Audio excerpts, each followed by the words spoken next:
Good morning. It's like 7 a.m. here, probably. And a few of y'all recently had suggested that I get a Goodreads account, which never really occurred to me before because I just keep all of my works in progress on a piece of legal pad paper.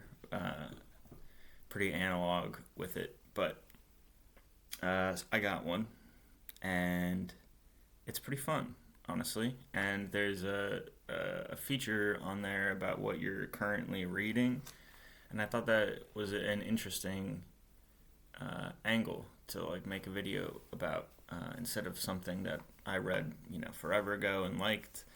Maybe making something about what I'm currently reading and how I feel about it. And this morning when I was outside reading with my coffee, I came across this passage in the book that I'm currently reading that made me laugh out loud. I loved it. I thought it was so great.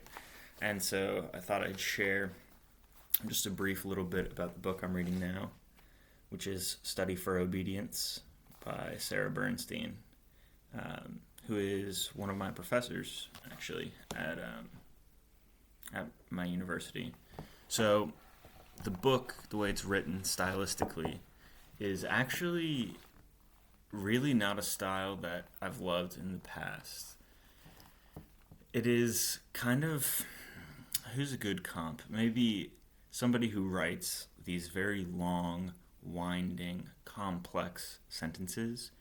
Like there are sentences that are almost a page long. Paragraph breaks that only come after 2 or 3 pages. And this style, this like dragging style, is not something I've liked before. There's been a couple books I've actually stopped reading because they do that. The two that come to mind are Wild Palms by Faulkner and I think 1793 or 93, I think it's called, by Victor Hugo. And both of those books are just, they felt like overwritten. And I know that's not objectively a bad thing because some people love that, but it usually doesn't speak to me. Like I had mentioned before that I really like simple sentences and declarative sentences. I really like the prose style of Joan Didion and who else does this? Don DeLillo, Kurt Vonnegut. There's like a simple Hemingway, of course, is probably the most famous. Where it just gets right to the point, and I like that a lot.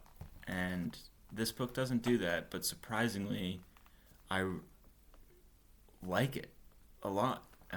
There's literally, I don't think there's any dialogue in the whole book.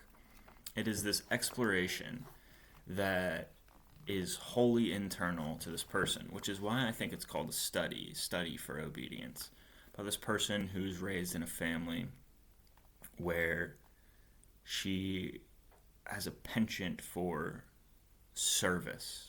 She's like being of service to people in a way that feels like her whole identity is wrapped up in other people, and that in isolation this internality comes out that is questioning. And so there's a ton of rhetorical questions about who she is, what it means to be in the world, what is the world, and it's great. So she comes from this, starts with her early childhood and her relationship to her siblings and her siblings' relationship to her, the way she's perceived by both her parents and her siblings and the world at large. And then she finds herself in a scenario where she's living in this country home, in the countryside, right outside of even the town is small, so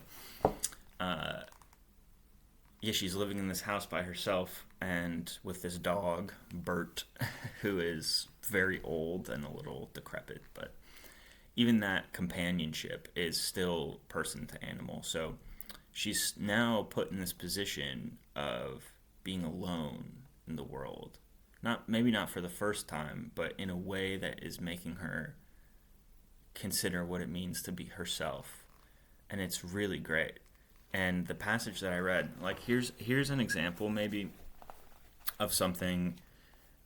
It's like very philosophical, and I'm gonna read just a little passage to give you an idea of the way the book's written normally.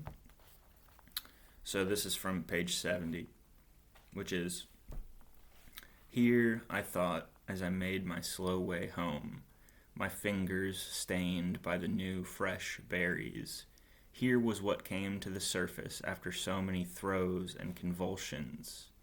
Soon we would no longer need to withdraw to the desert for a space of contemplation and self-abnegation.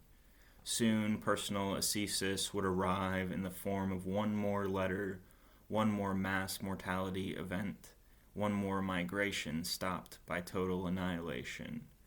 Nature and well-being, the home office, any number of crooks and lowlifes. I wanted to be good in the terrible world. I thought of the birds. I accumulated fidelities in this space of diminishing returns. On the one hand, I felt that my obedience had been rewarded at last. On the other, in this cold and beautiful countryside, I feared I was living a life which I had done nothing to earn, and I felt sure of some swift and terrible retribution. As I bit into the last strawberry, I began to weep, because language, I felt, was no longer at our disposal, because there was nothing in the word that we could use, nothing settled in place." So this is kind of what I mean, where her relationship to other people, this, what she means by her obedience, is being rewarded. But in the countryside, there's this, I don't know, fear that she has that now that I'm in a place where I can't really exercise that, this near ascetic practice, what becomes of her? And then simultaneously, like one page later, the prose sounds like this. So it doesn't break from the style. It still has that kind of contemplative style, but the way it's written is so good. As a way of managing the empty time, I created a schedule for myself, planning my activities to the quarter hour, designing slots in which I might contain myself. I began to hook rugs, hideously, out of old sheets and other assorted rags that I backed with Hessian sacking I found in my brother's attic. I gifted these to Bert, who urinated on them directly. What an unbelievable passage. Bert being the dog, obviously, I talked about earlier, but it just is crazy to me to go from personal ascesis would arrive in the form of one more letter or one more mass mortality event, or something like I accumulated fidelities in this space of diminishing returns. This beautiful, striking, poignant, self-reflective writing, and maintaining that style, but then I gifted these to Bert, who urinated on them directly, is unbelievable. That duality, I think, is what makes me enjoy this book in ways I didn't enjoy the Faulkner and the Victor Hugo. And I think it's really, really impressive. I think this is maybe her debut novel. It's a Granta. I don't know if y'all know Granta. It's like a literary journal, but also publishing house. They actually published that copy of Train Dreams that I mentioned in one of my earlier videos, the really one I like a lot aesthetically with the wolf on the side. They come out with really great stuff. I think Camilla Gradova, who I just made a video about, was also a Granta Best Young British Novelist. So yeah, that's my current work in progress. I'm only about 80 pages in, but I'm really liking it so far, and I think for people who maybe don't have my penchant for that short, punchy style or the declarative sentence style, if you do like those kind of sweeping sentences and the craft of the writing, you will absolutely love this book because she does it remarkably well. And if you are a person who has preconceived notions of that style, that it stinks and that it's really hard to read, yeah, this book might surprise you in ways that is worth reading. It might, like right now, I'm all of my previous held beliefs about style and what I like are being challenged in a way that's really useful, because there's so much time left to decide what it is that I do love about writing, and that there's so much out there you can learn to love. So yeah, Study for Obedience, Sarah Bernstein. It's great. She's an amazing professor. She's helped me in a lot of ways already with my own writing. So I would highly recommend the book.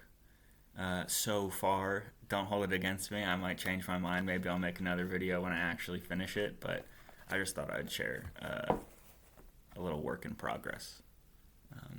I hope you like it.